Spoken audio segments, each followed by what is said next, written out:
Hello and welcome to another Warhammer 40k Mordian Glory video, and today guys I have another exciting after action tournament report for you guys. That is right, I took my Imperial Guard forces into the Howling Dark, into the Maelstrom of War, into the heart of the dark meta that we find ourselves in 9th edition, and I fought the enemies of the Emperor, and I had an absolutely fantastic time. I had a pretty good result as well, so I've brought back that information. I'm going to share it with you today. Now, for those of you that are not familiar with these videos, there is a fairly set pattern with how we do things. I have the introduction, I say some thank yous, I do a list overview, I talk about the lay of the land talking about like what the venue is like in terms of the terrain and the player skill, and is it a shark tank or is it a soft event, and then after that we go straight into game 1, game 2, game 3, game 4, game 5, and then a summary.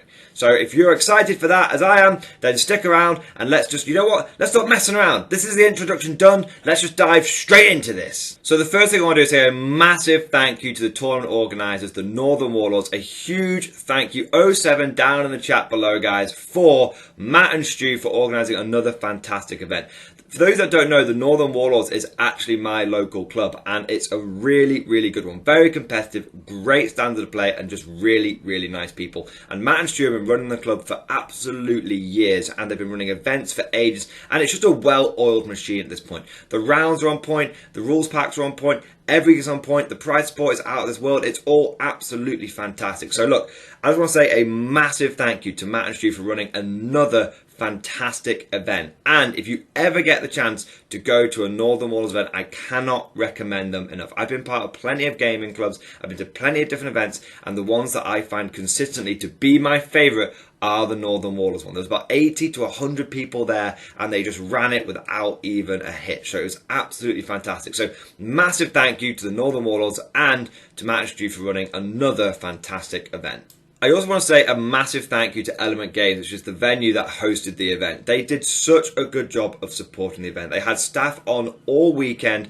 a fully licensed bar, and even table service. Just really, really good. And the staff were always so kind, so helpful. If you've not been to Element Games, I can't recommend it enough. It's probably my #1 gaming store in the UK. And they've got an amazing shop. They've got loads of action stuff, loads of Warhammer. They've got a hobbying section in that shop that would make any painter just get an incredibly uncomfortable feeling in their trousers. It's an absolutely fantastic venue, and I cannot recommend it enough. So massive thank you to Element Games as well for just being fantastic as always. And last but certainly not least, the final thank you I want to say is a huge thank you to all of my channel members and Patreon supporters. Now those of you that are familiar with my videos will know that I normally thank the channel members and patrons at the end, but I wanted to make the special effort of doing it at the beginning in this video.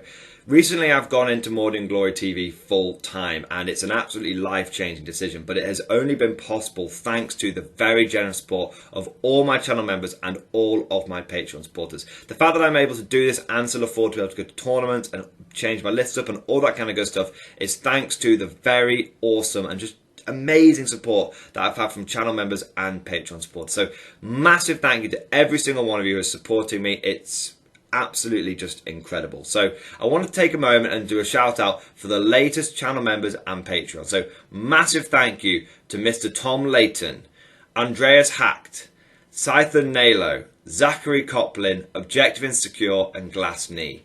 I also want to say a big thank you to the latest Patreon supporters as well. Thank you to Philip French, Garth Vader, Andrew, Papa Vosler, and Peter Leonard. All of their support is just incredible. I can't say it enough times. I can't say thank you enough. It's amazing. I also want to take a special moment to say a personal thank you. And everyone who hears this video, I want you to do an 07 down in the chat, guys. 07 down in the comment section. I want to say a personal thank you to all those people that have gone above and beyond and have signed up to the Patreon at the top tier. These people have signed up at the War Mass level. So massive thank you to Navy Veteran, Philip French, Alex Stengile, John Stubbs, Nicholas Walsh, Swordfish Trombone, Diesel Fox, Ross Miller, Tom Sutton, and August Varney. Thank you. Your support is just, well, I know I say it every video, guys, but your support truly is just, it's mind-blowing, it's humbling. And if anyone else is out there who wants to support the channel, you want to see more of this kind of content, you want me to go to more tournaments and try new armies and new lists and all that kind of good stuff, please consider becoming a channel member and Patreon supporter. It makes a huge difference. But that's all the thank yous. Now, let's crack on with today's video. So the first thing I want to talk about is a list overview. Now, this is going to be a quick summary of this. I've already done a video in detail about what is in this list and why I took certain units. You can find that at the end of this video, and also you'll be able to find the full breakdown of the list down in the description below. But for now, we're going to do a quick summary of it. Now, why did I take a Mechanized infantry list? Well, basically, I really wanted to lean into Armour of Contempt. I took an armoured list last time where it was all Leman Russes, and I found that was really effective, but I thought maybe that's a little one-dimensional, bit of a meme list. Can I still take a very armour-heavy list and make it also have some more tactical flexibility? So that's why I went for Mechanized infantry. Plenty of tanks, but with also some objectives secured and action monkeys in the list as well. So it's a fairly simple army. It's a single battalion, a custom regiment trait. I took gunnery experts and spot details so that my random shot weapons would all get to reroll the random number of shots, and those ones with the long range would get an extra 6 inches as well, which is really, really good for those Demolisher cannons, so that they were 30-inch range rather than 24-inch range Demolisher cannon. And I can just tell you right away, boy, does it feel good to be rocking 30-inch range Demolisher cannons again. Oh my god, I've been struggling with Cadian ones for so long. 30-inch range Demolisher cannons, mwah, perfection. But anyway, what I had in the list was 3 tank commanders at the top. Each one had a Demolisher cannon and triple heavy flame. I had 5 points left over, so one of them had a heavy stubber as well. I also then took the core of the list, which was 6 infantry squads in chimeras. Every single one of those infantry squads had las, plas pistol and power sword and a vox caster, and they were all in chimeras, and each chimera had double heavy flamers. So just loads of heavy flamers, loads of extra weapons on the infantry squads because they're all free now, so why wouldn't you? And then I also took a couple of platoon commanders, and how I tended to run the army was in 2 armoured platoons. I'd have 3 squads and 3 chimeras, 1 platoon commander on one flank, 3 squads in 3 chimeras and another platoon commander on the other flank. And then finally, for a bit more indirect fire and supplementary fire support, I had 3 artillery pieces. I had 2 full payload basilisks and a Medusa.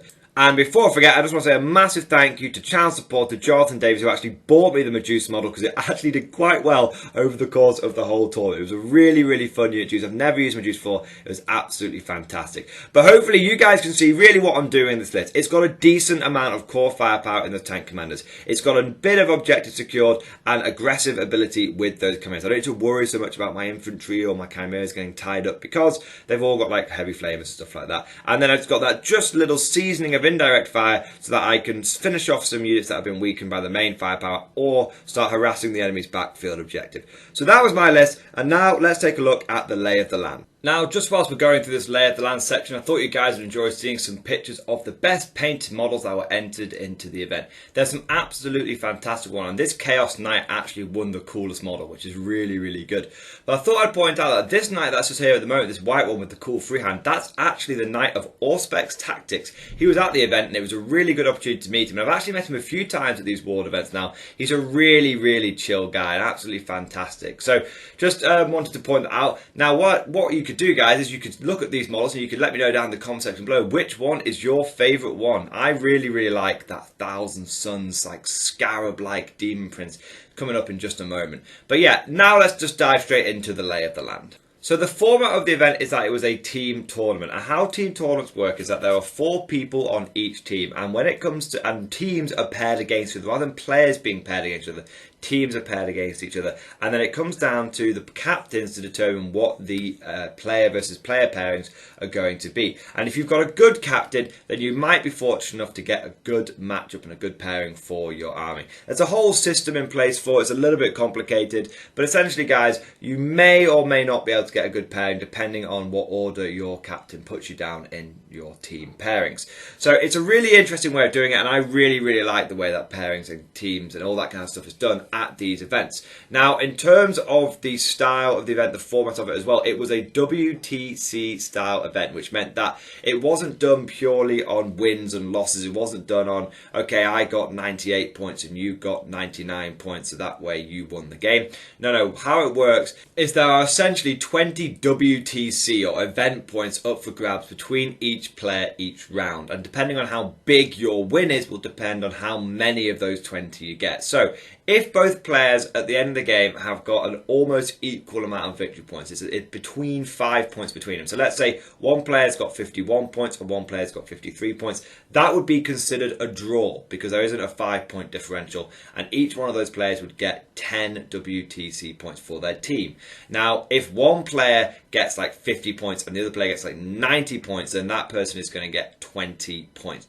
It's called a 20-0, where essentially the person that absolutely smashed it gets all of the WTC points for that round, which is pretty big. Now, what that tends to mean is that unless you're absolutely smashing someone, even if you lose, you tend to come away with some points for your team. So you might end up only getting like 70 points and your opponent gets 80 points, but that's not a massive difference. So you might end up coming away with like 8 or 9 of the points for that round, and your opponent only gets like 11 or 12, which just means that it's not a huge difference, and therefore your other teammates who might get some decent wins might actually end up winning the round. So even though you lost the round, because you managed to get some points for your team, overall your team won the round. So it's a really nice way of doing it. It means that players are incentivized to play and throughout the entire game and to smash it throughout the entire game, because they want to be able to get as many points as possible for their team, because it might, even if they lose the game, by getting just one extra WTC point, it might mean that your team wins the round. So it's pretty big,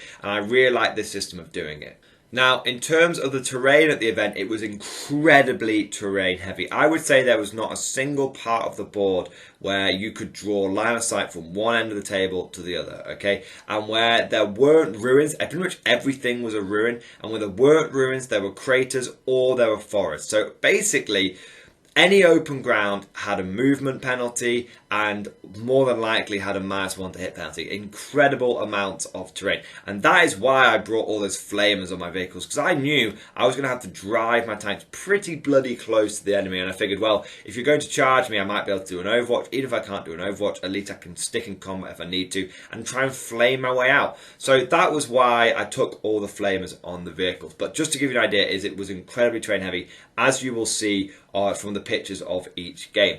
Now, the last thing to mention is the player skill, and boy oh boy was the player skill very, very high. Someone told me after the event that 9 of the top 10 players in the world, or maybe the UK, but someone said the world, were at the event, which is absolutely insane. So it was a really, really strong event. Multiple international teams were there using this event as good, solid, hardcore practice for when they actually go to the world. So it was a pretty hardcore event. You could say, guys, you could say it was a bit of a Shark Tank. And so there were very, very few fluffy lists there. The player skill was very, very high, and the lists were all pretty much cutthroat. It was a very strong event. And that's what I want you to take away from this as you're seeing the matchups and everything as we go through the video.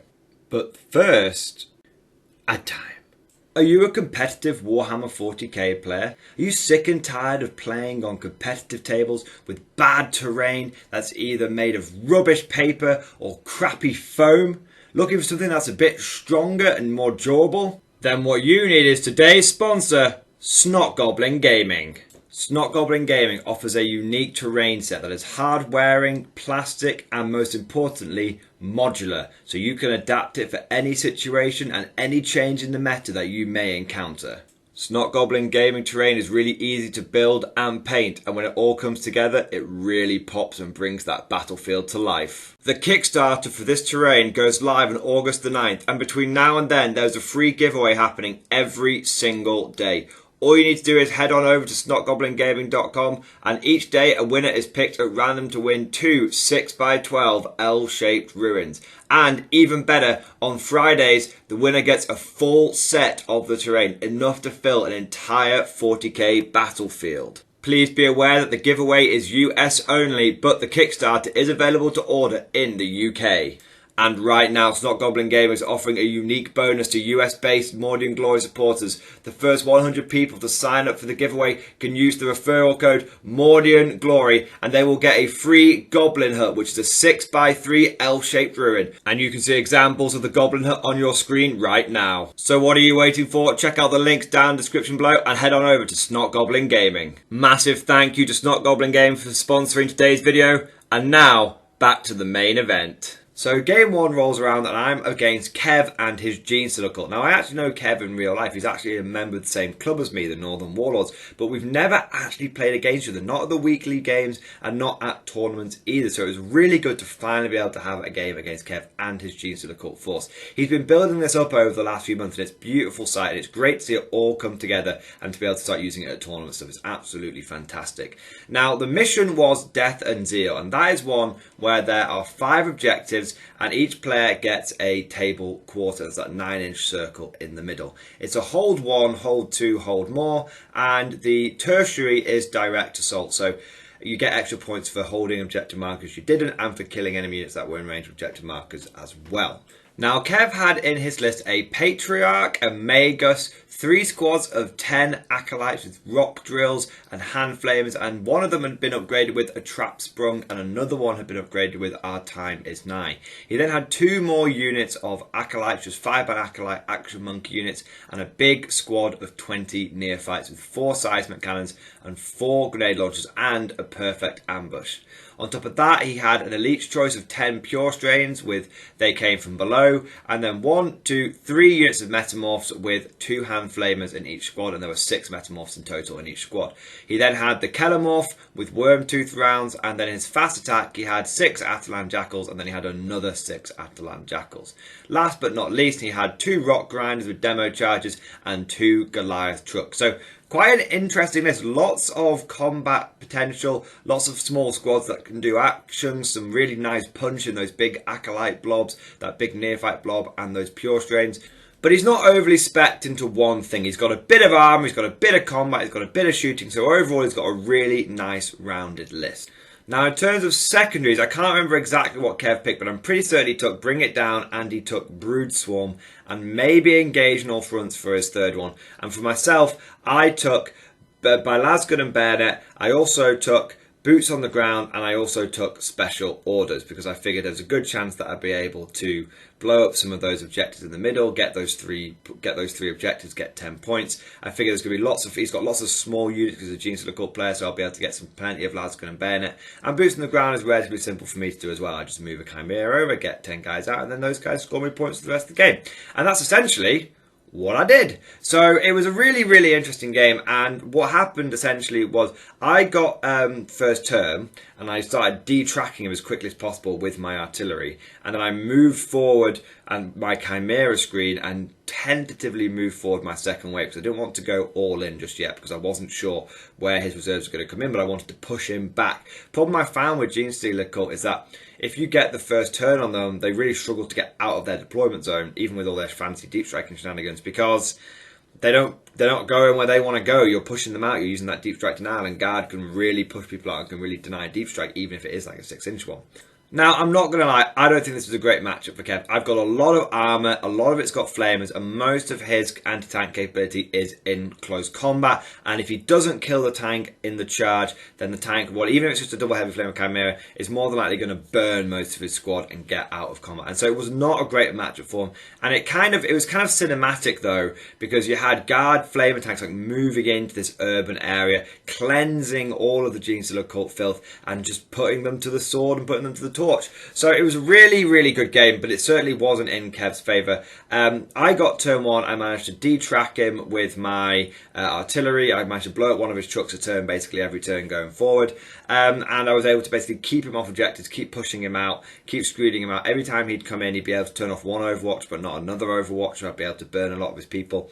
And it's just the nature of the army is that I've just got a lot of heavy flamers, and that means he can't even tie me up and tag me up like Genestealer cult want to do. He can't even be annoying or get in the way. So unfortunately this game was a bit of a foregone conclusion, but Kev did put up a really good fight, and the end score was something like 60 points to 80 points, so it wasn't bad at all.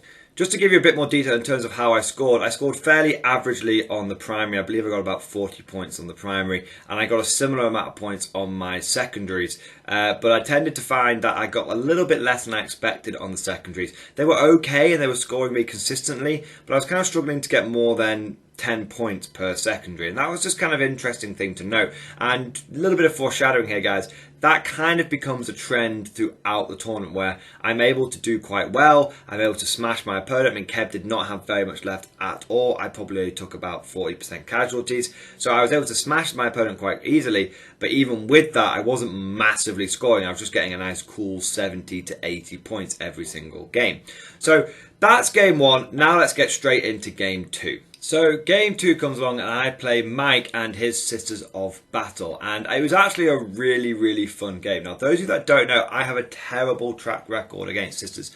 I don't think I've beaten them in 9th edition, and so I was not really happy about this matchup because one, obviously if it's an army that just you don't seem to be able to beat, it's not a good matchup. Sometimes you can self-voodoo yourself, but also this army has Armour of Contempt, and I have brought 24 Heavy Flamers. And Heavy Flamers are only AP 1. And so these Sisters are going to be able to sit in cover on a 2-up save against the vast majority of my, quite literally, firepower. So this was, for me, I would say, a relatively tough matchup because he's got a lot of units. Whenever I face Sisters, they seem to be able to do wave tactics better than the Guard can. Just wave after wave of Sisters. And they're so cost effective when it comes to having Armour of Contempt as well because they get the cheapest power armour. It's just... they're a really strong army at the moment, and Sisters are a really powerful army at the moment. We've seen them get some crazy win rates recently, and so I saw this army and thought, right, it's got everything. It's got Zephyrim, it's got Repentia, it's got Warsuits, and hell, it's got all the characters. Hey, yeah, he's taking a Castigator, not normally a unit you would see, but still, I was really impressed by the Castigator. It seemed to just roll around and pump out shots, and as a Guard commander, it's quite nice to see what I would describe as a bit more of a cavalry tank rolling around. And it was, yeah, I quite liked it. Anyway. So the mission was Day to Scry Salvage. So there's 6 objectives. You're deploying in quarters, but it's like diagonal quarters going towards each other. It's not like the last game where it was the pure quarter with the circle in the middle. And then you also had to hold 2 objectives to get 4 prime points. It was a hold 2, hold 3, hold more. And the tertiary was do an action on your home objective, and for every objective you hold in the middle of the board, you get a point. So it's quite a good tertiary. I quite like this one as a Guard player. I seem to be able to do it quite well, but I was certainly concerned about my opponent's list. He had all of the trimmings. I mean, to go through in a bit more detail what my opponent had, he had a Canoness, he had Morven Val, he had 3 squads of 5 Battle Sisters, he had a Dogmata, he had Paragon Warsuits, he had 3 squads of about 7 Repentia, he had 10 Zephyrim, 2 squads of 5 Retributors with multi-melters, and he had the Castigator with Castigator autocannons. I mean, when you think about that, there's a decent amount of anti-tanker there. He's rocking, what, 11 multi-melters in his army between the Paragon Warsuits and the Retributors, and then he's got Repentia, who we all know Repentia can tear through people left, right and centre. Zephyrim are good as well. You can't turn your nose with Zephyrim. And of course he's running Bloody Rose. So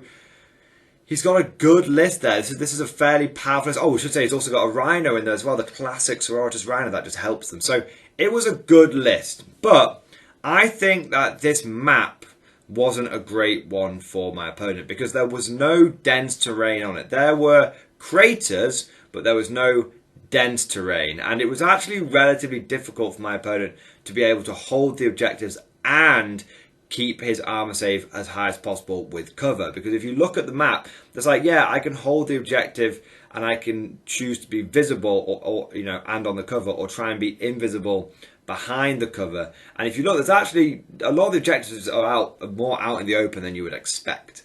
And that really played into my favour. So for secondaries, I took the same ones as last time. Boots on the ground, special orders, and by Lasgun and Bayonet, because again he's got lots of small units here and a lot of them are going to be on the objective because there's a lot of objectives on this map. So I took by Lasgun and Bayonet, I took Boots on the ground because again it's relatively easy to get 10 points on that, and I took special orders again because I thought, well, there's 4 objectives in the middle, I might actually be able to max it out if I'm clever enough about this.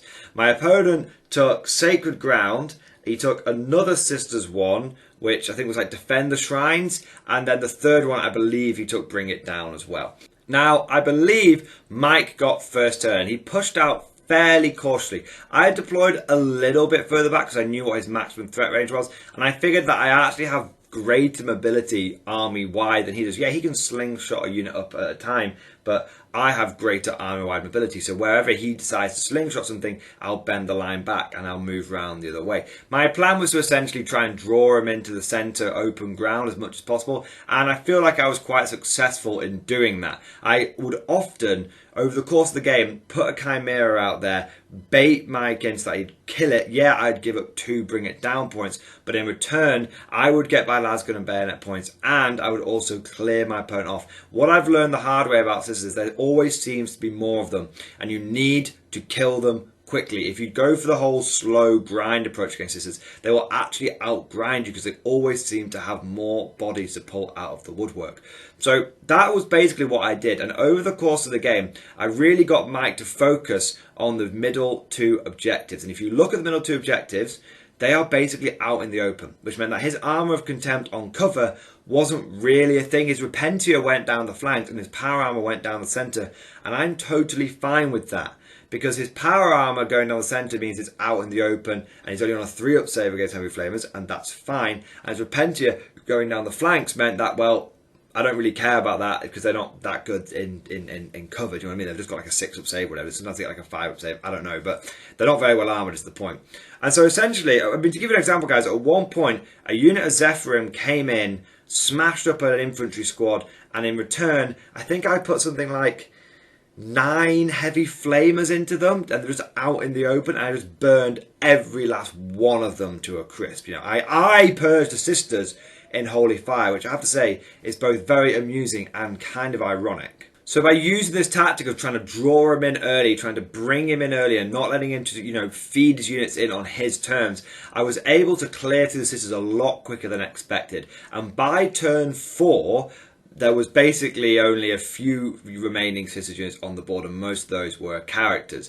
And what was interesting is the game was actually quite close. Again, another trend that I noticed was I scored about 80-ish points, but my opponent was on like 60 points. And I was like, okay. And then Mike explained to me that he was doing this action, I think it's a Sacred Ground or the Consecrate Ground, whatever it is, where he was doing it with his 2 characters, and if they were still alive at the end of the game, this was turn 5, he would get 10 points. And I was like, if he gets 10 points, he might bring it into being a draw. At the very least, it's going to reduce the amount of points I get. So I was like, okay, what do I need to do to kill these characters? He's like, well, they're being screened by the Castigator. So I was like, okay, I'm going to call in a major artillery bombardment here. One of my Demolisher tanks picked up, I believe, the Castigator, and then and then his characters weren't covered by anything, and the 2 Basilisks and the Medusa just flattened, absolutely flattened his character. I don't even know what they were. I don't even care what they were. I absolutely brought the rain down on these bitches. It was just so cool.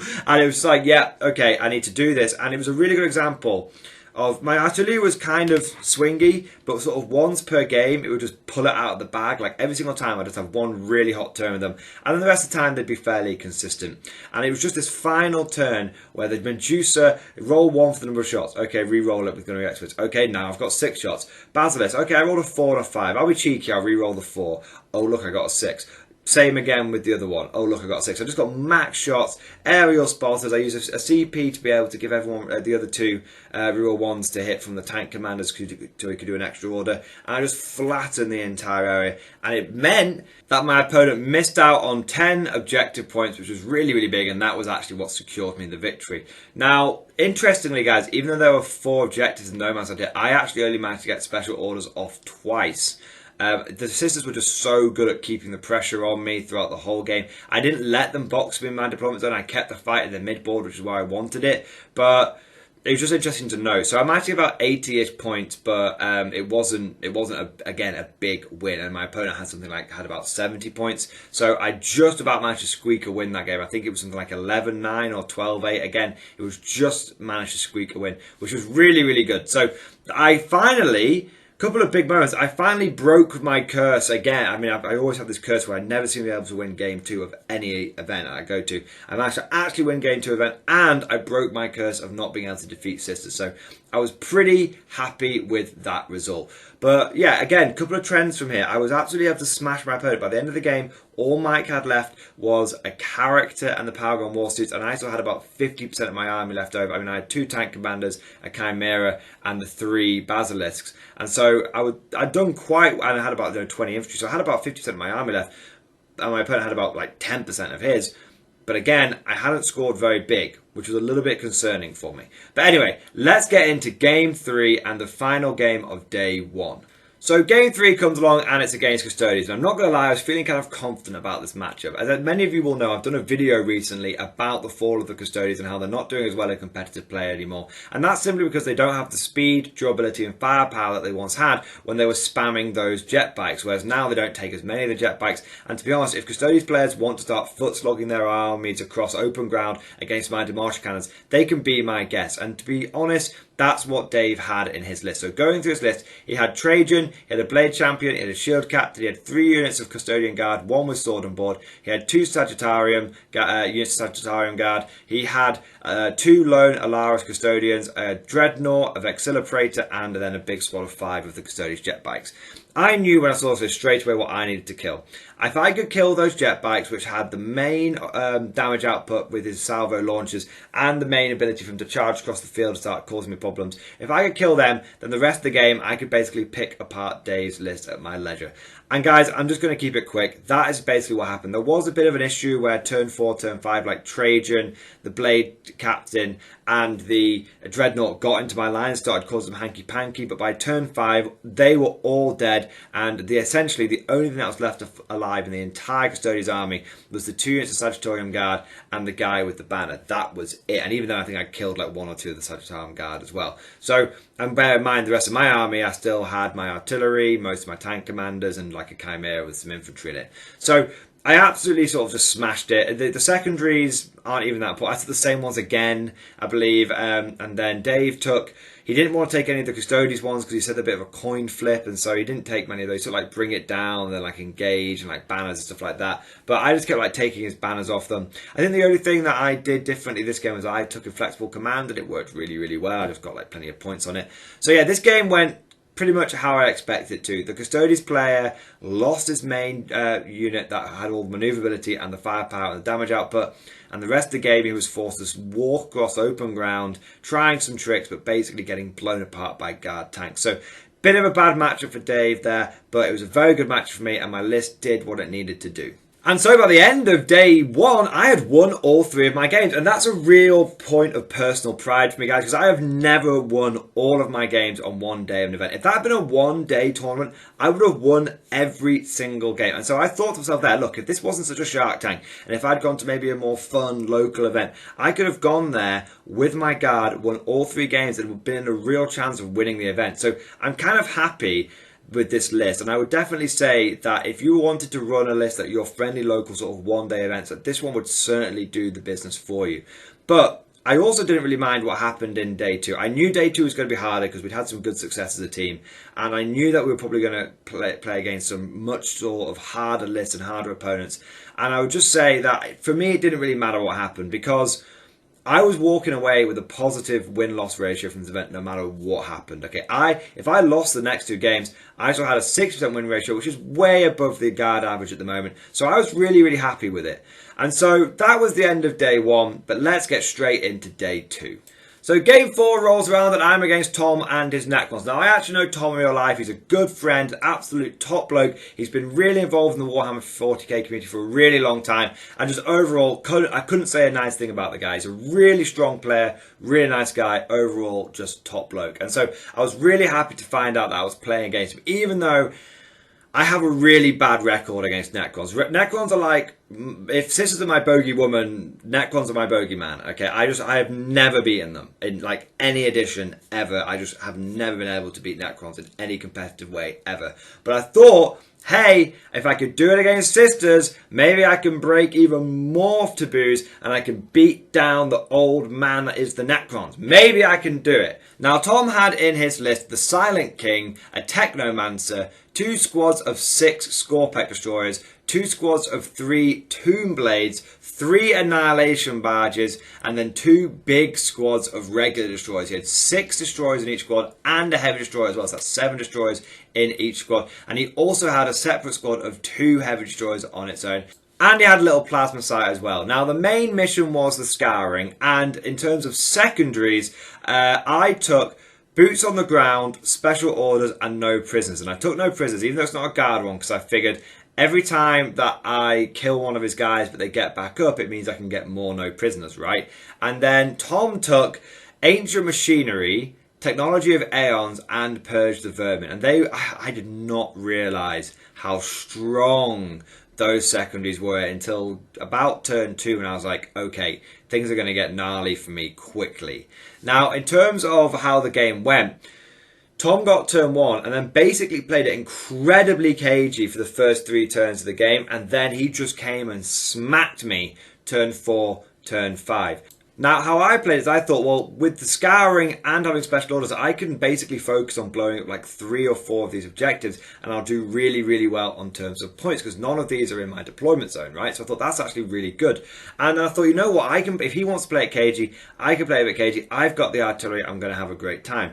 But after his turn 2, I realised how boned I was, right? Now, I don't know exactly which one of the Necron stratagems does this, not stratagems, secondaries does this, but essentially, he can sit in his half of the board pretty much the whole game and max out his primary and his secondary, okay? Which is absolutely insane, because I think it's Ancient Machineries where you do it on one objective at a time, and each one you do an action on, you just gain 4 points. Like you turn the Ancient Machines on and you just gain 4 points. Now, that's like Special Orders, but better, because they can just do it on any objective and it gets them like 4 points, which is insane.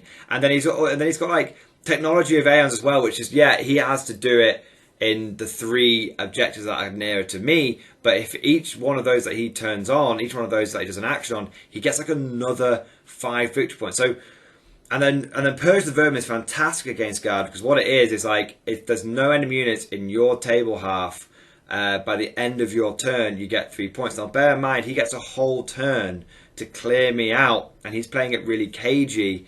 It's just a really good one to pick against Guard. It might not be so good against like an assault army, but what I realised end of sort of turn 2, what I realised was like, oh my god, what's going to happen is he's just going to max everything out. I need to start being really aggressive, try and put pressure on him, try and make him make mistakes, try and make him mess up, so that he's going to start dropping points. And maybe if he's not getting any primary, that's really good. So because I'm not going to win this cage off.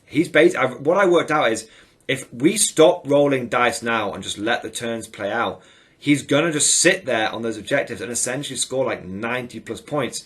And I've realised at this point that my army list kind of, as we've sort of seen in the other 3 games, it doesn't really get 90 points. It gets like 80 points, 86, 85 points. And so I was like, oh, like I can't win the cage off. I need to go balls deep. I need to go all the way. So my turn 3, I go and take all of his primary objectives off him. I'm like, you're not going to get to do any of your actions. You're not going to get to do any primary points. And for a turn, you are going to score nothing, my friend. And I thought if he gets no points for a whole turn, that surely that's going to bring his points down. Like, surely. But I was wrong. I mean, I hadn't done the maths on it. Maybe I should have thought about it. Maybe I should have realised it was going to be like an impossible game for me without Tom throwing it or just getting some incredibly cold dice. But put it this way, guys. Even with him missing an entire turn, no primary points, no secondary points, Tom still managed to end the game on like 93 victory points. He barely dropped anything. Okay? And that's because of the way the scouring and the primary works. It was just mad. And so it was a little bit frustrating. And basically, guys, I scored about 80 points. And Tom had, at the end of the game, he had 1 unit of destroyers and his character left, and that was it. And he actually, to try and deny me getting any more no prisoners, because I was getting close to like doing really well on it, he actually used his veil at the end of the game to teleport all his remaining destroyers behind one of the walls that I couldn't see it apart from my artillery, and he was pretty confident my artillery wouldn't pick up enough up to swing the no prisoners towards me in any significant way. And so basically, he was so smashed he had to use his veil defensively rather than aggressively, which I've never seen a Necron player do before, but it's a really good example of how good a player Tom is, that he uses things in like non-set ways. He's able to adapt on the fly, which is really, really important for it to be a competitive player, right? And so my opponent, had lost 90% of his army and had been able to score no points for 1 turn. But despite that, because of the Necron secondaries and because of the nature of like primary points in 9th edition, he only dropped like 7 points or something overall. And I was able to get like 80 plus points because I did okay on like primary. I got like 34 points for the primary, then got like 10 for like the painting, and then I got another sort of high 30s on my secondaries because I managed to blow 3 objectives, which got me 10 points. I managed to get more than I got 14 points on like no prisoners, and then not no prisoners, on boots on the ground, and I got like another like 7 or 8 points on no prisoners. So I got like high 70s. I got about 80 points myself, but still lost the game just because I don't have as good secondaries as my opponent. And I don't want to take anything away from Tom's victory. He won fair and square, and I would say he played the game perfectly. There's a little bit of a meme around Tom where he just likes to throw games. Like he'll just start making like a stupid decision, just throw the games, or his dice just abandon him. But this game, he played it perfectly. He made no mistakes. He played it exactly the way he needed to. It was just a little bit frustrating for me because I feel like I did everything right. I even tried to deny my opponent points, and it just didn't make a difference. And essentially, if we play that game 10 times, 9 out of 10 times the Necrons are going to win that, and there's that one time the Guard might win it just based on luck. Okay, and so that felt bad, considering like the first day had been really close games and every single game had mattered what people did. I kind of felt in that game it didn't really matter what I did. The scores were on the doors before we ever rolled any dice. And so that was a little bit of a frustration for me. I don't want anyone to think I'm being salty, because I'm not. I actually don't mind losing the game at all, because what it does is I'm like, that's a really good observation to make about 9th edition. Everyone's got good secondaries, but not all secondaries are made equally. So it was a shame to lose game 4, but it was a very good learning experience. It was my first time playing the new buff cons, and I had to say they're absolutely fantastic. But going into game 5, I got to play another fantastic, really hard matchup for my Guard. But it's really interesting I got this matchup right, because I played against Dylan and his Harlequins. Now, those of you that watched my last tournament report will know that I played this exact same player with this exact same list last time with my all-tank Guard. And one of the lessons that I had from that game was, if I put heavy flames and everything, this would be an almost impossible matchup for the Harlequins. And Dylan is the same person. So when he saw the matchup, he was like, oh God, did you take that lesson to heart from my last game? I was like, yes, I did. I've got 24 heavy flamers in my army. Even my artillery has got goddamn heavy flamers, son. And he was just like, oh my God, I am so screwed. It was brilliant. And I was really excited about this game, because like, if this can pay off, if I can win this game, not only when I've gone 4-1, which is an amazing result with Guard, but also my theory would have been proven right. That, like, you know, if I spam heavy flamers, then it does allow me to run Mech Guard, Armor Guard even more powerfully. It allows me to get past that inherent weakness of being tied up. Now, Dylan's list, he had a battalion. It was a light battalion with Shadowseer, Troop Master, 6 troops, 8 Star Weavers, another Shadowseer, a separate patrol with 2 more troops as well. So he had 8 troops, 8 Star Weavers, 2 Shadowseers, and a Troop Master. So I've played this before, and it's super solid. It's got loads of fusion, it's got loads of speed, loads of mobility. It's a really, really strong list, and Dylan plays it really, really well. And the mission was recover the relics, which is a hold 1, hold 2, hold more situation. And it's a similar deployment to last time, except for rather than being 5 objectives, there are 6 objectives. The tertiary for this is basically kill stuff. Every unit you kill, you get a point, up to a maximum of 3 per battle round. Now, in terms of secondaries, I took boots on the ground, special orders, and inflexible command. And I figured that boots on the ground is fairly simple, sort of 10, if not more points. And I also thought that special orders, I could probably get at least 3, maybe 4 on that. And then inflexible command, well, I can just get out of the chimeras if I need to and have the infantry crowding around officers and get an extra couple of points. But if I don't do that, I'm looking at a solid 10 points every single round for that. So I was pretty confident on this one. I thought, he wants to come at me, I'm going to burn him. He tries to tie me up, I'm going to burn him. I'm just going to burn him. Okay, I'm just going to burn him. And now Dylan took Bring It Down, Weave Veil, and Deadly Performance. And I was like, okay, now those are some strong objectives. I'm not going to lie, those are strong objectives. But last time, he didn't do as well on Bring It Down as he expected because of Armour of Contempt, right? Now, what ended up happening was I decided that I was going to have a bit of I didn't want to get trapped from my deployment zone, but I didn't want to just go all out straight away. I didn't want to be overly aggressive, because Chimeras aren't as durable as Leman Russ's. And his fusion, he's got like 20 plus fusion pistols, something crazy. it's going to cut through me if I'm not careful, right? So I was like, I'm going to deploy back a little bit, let him come forward, and then counterattack. And so over the course of the game, I had a couple of flanking lone wolf units that would go and get an objective here and do a special orders there kind of thing. But by and large, I was sort of holding my ground and using my artillery to cause harassing fire in the backfield. In fact, after turn 3, he didn't hold his home objective. I just kept blowing stuff off it with my artillery, right? And the game was I was so in control, guys. I can't emphasize the fact. Just let me wipe myself off for a moment, right? I executed it perfectly. Okay, I pushed forward where he was weak. I held where he tried to do his counterattacks. I absorbed fire. For turn one, I sort of played it cagey, but turn 2, I then pushed forward, popped smoke on chimeras. He didn't do anywhere near as damage. He only killed like 3 chimeras in the first 2 turns. It was all going really, really well. I detracked him almost entirely in the first 3 turns. He had like 1 boat left. I was smashing his infantry. Every time I tried to tie me up, I was flaming him. He honestly, right?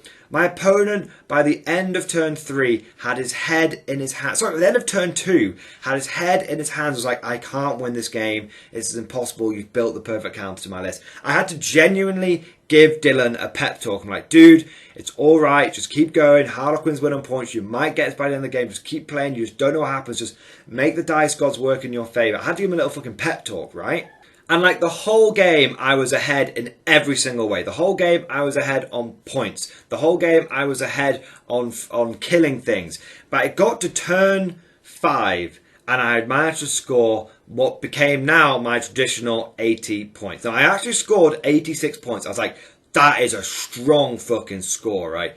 That's a strong score. It's like 85. It's either 83 or 86 points. I was like, that's a good score, man. And I was like, I'm looking at Dylan's army, right? On turn 5, he had a character with a wound left, 3 harlequins, individual harlequins, and a boat with like 3 wounds left. Okay, that was it.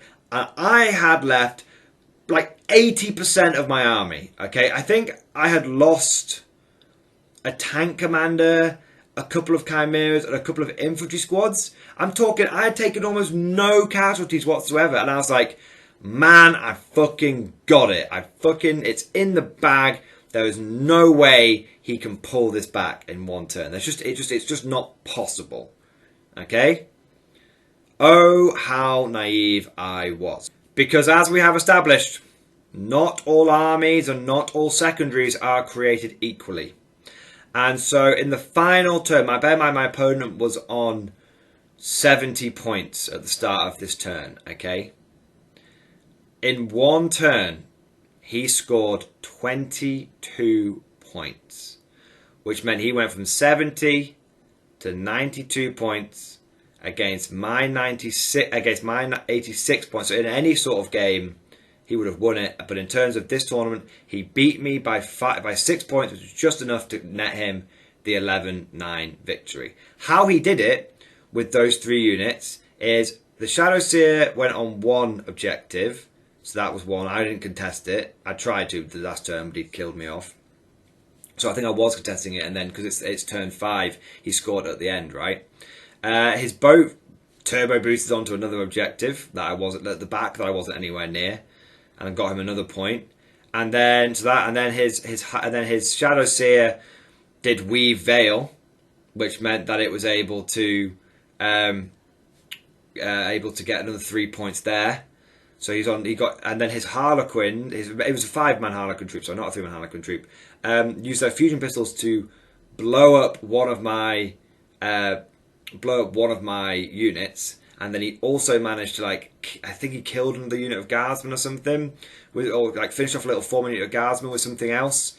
And then his Harlequins were able to charge and take my home field objective off me. And basically, he managed to get 12 points for the primary, plus he managed to get another point or 2 on the tertiary.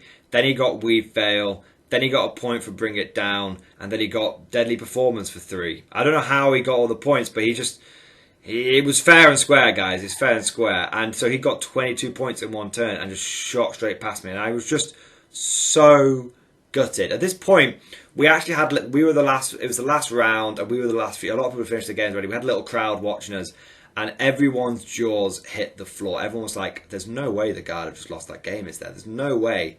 And like, fair play to Dylan, he stuck it out the whole game. He saw his opportunity and he took it. But it was just absolutely insane. And I shook his hand and I was like, dude, I cannot believe, in a nice way, I cannot believe you've done that. That's amazing. Like, I'm not even mad, bro. Like, you've just come back from the brink. All game you've been behind, and you've just done the classic snatch and grab at the last moment. I'm not gonna lie, I was a little disappointed though, and you know, I even said to him, like, I'm gutted that you've beaten me, but just because I really hoped that my theory would pan out. And he was like, "No, man, it's cool," and we were totally chill. Like, none of us were salty or anything, but it was just like, it was so frustrating for me, and I'll say it again now. It just felt so frustrating because I felt like I did everything right. You know, I lost basically nothing, put pressure on my opponent all game, scored pretty well on a lot of my objectives that I could score on. I got 86 points and was ahead of my opponent by 16 points on the final round. And just, yeah, they just, with that, it was that 12 points for primary and then the Weave Veil and the Deadly Performance that just managed to really pull it out. I mean, Weave Veil is an insane secondary, and so is Deadly Performance. I mean, I think it really was another example of Guard have got good secondaries now, but other factions have got even better secondaries. But fair play to Dylan, taking nothing away from his victory. He stuck it out to the very end, and in the end, the best man won, and that's all that matters. It was a really close game. It was one of the best games that I've played in a long time, just because I really felt the power of the Guard. And again, I was just same thing that happened in like my last game. I felt like, yeah, maybe I'm not a top tier faction with the Guard, but I'm certainly able to smack any bitch about the table that I want to. I mean, I took out the Silent King in one volley of artillery fire. I mean, I was pretty proud of that. And then I literally had a Harlequin player with his head in his hands almost weeping because he was just like, this is such a difficult game. And Dylan was even like, this was one of the hardest games I had to play, not just for like dice or anything like that. It was just a genuinely, incredibly close, hard fought game. And that's the kind of best games of 40k that you want. And at the end of the day, guys, I can't be too salty about someone snatching and grabbing me. As a pure infantry guard commander at heart, I have executed many a tactical snatch and grab. In fact, it's how my guard tend to win, okay? So it was just interesting to be on the receiving end of a snatch and grab rather than me the one doing the snatch and grab. And that's all she wrote, ladies and gentlemen. That is the end of the tournament review. I really hope you have enjoyed it. And the end result for the Guard was going 3-2, 60% win rate. And every single game, I smashed my opponents in terms of kills, which was really good. And I was able to score fairly decently every single game. I can tell you now that I never scored less than 70 points in a single game, but I never got into that 90s bracket. I think what I learned with this list is that it has still got an incredible amount of firepower. And a lot of the lists that I've been building recently have been really firepower focused. And I think that's a little bit of a legacy, a little bit of a holdover from my Cadian days. Because before running the latest sort of armoured lists and mechanized lists, I was running my Cadian hybrid list for a long time. And that list really focused on firepower. And that was because it was before Guard had all these great buffs that we've had recently. And the only thing that stood between you and the abyss was unrelenting Cadian firepower. I think if I was to go back to the drawing board with my Guard list in general, I need to be focusing on just scoring as many points as possible. Every single game that I lost at that event, I lost not through not having enough firepower. My opponents lost about 90% of their army, 95% of their army each time, but they still managed to win on points. And I think I need to build a Guard list that's like that. You know, go down that pure infantry route of take 90% casualties, but win the game. That's the way it needs to work. And I'm pretty sure Guard can do that. I'm pretty sure you can build a Guard force that can special orders, inflexible command, boots on the ground, max all of those out every single turn and smash it on primary as well. I'm just sure that there's lists out there that allow you to do that. But that's all we've got time for today, folks. If you've enjoyed today's video, please consider giving it a like and a subscribe and a comment and all that good stuff. I'll be totally honest with you guys. The more you like it and subscribe and comment and all that kind of good stuff, the more it gets a boost from the YouTube algorithm. The almighty and all-knowing algorithm loves extra interactivity with the videos. So anything you can give is just absolutely fantastic. Now, if you've really enjoyed today's video and you want to see more of these tournament reports, you want me to see more Imperial Guard content and other armies and more tournaments and all that kind of good stuff, then please consider becoming a channel member or Patreon supporter. It's down to the support I get from my channel members, from my patrons. I know I said at the beginning of the video, I'm going to say it again. It's thanks to them that I'm able to do this full time now. I'm able to go to more tournaments than ever, try out more lists than ever, bring the feedback back, share it with my guard commanders, but not just my guard commanders, but also share the latest feeling of the meta with you guys. And that's what this video is all about. Like, Guard are doing much better than they have done, but there are other factions that are out there. If you want to see more of this kind of stuff and you're interested in keeping your finger on the pulse of the meta, please consider becoming a channel member or Patreon supporter. Shameless plug over. But that's it for now. I hope you enjoyed today's video, and as always, guys, I'll see you next time.